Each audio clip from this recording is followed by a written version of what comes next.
Mais pourquoi Olivier Véran nous dit que la situation est grave et pourquoi il se passe rien ?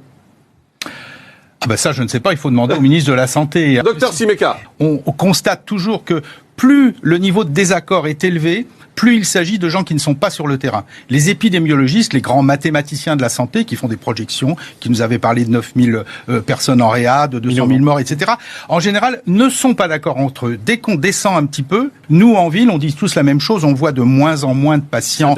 On voit beaucoup de tests positifs, mais on ne voit presque plus de gens malades. Dès qu'on descend sur le terrain, il y a quand même un relatif consensus. Donc, non, est-ce que ça baisse ou pas ? C'est ça la question, en fait. Il semble bien que ça baisse. Voilà.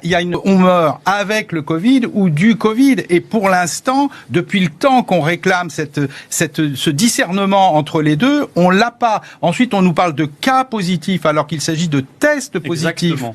Et ça n'est pas du tout la même chose. En médecine, toujours, depuis toujours, on regarde quelqu'un de malade et une fois qu'il est malade, on fait des examens de laboratoire. On nous dit, attention, le variant arrive, vous allez voir ce que vous allez voir, les chiffres vont monter, etc. Résultat, aujourd'hui, ça monte pas. Même les spécialistes disent, on comprend pas. C'est ce qu'ils disent en off, les spécialistes disent, on comprend pas pourquoi les chiffres sont pas en train de s'envoler.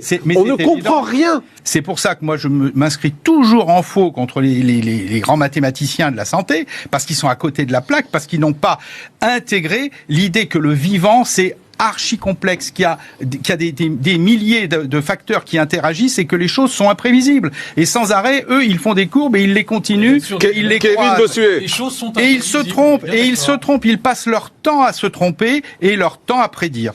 Moi, j'en ai marre des Pialou, j'en ai marre des Lacombe, j'en ai marre des Leuré. Nous prévoyez du catastrophisme. Regardez, ça va repartir, il faut se confiner. Si on avait écouté ces médecins, mes élèves seraient depuis 1 an et demi sur leur canapé en train de jouer à la PlayStation. Et il nous a mis en couvre-feu, excusez-moi.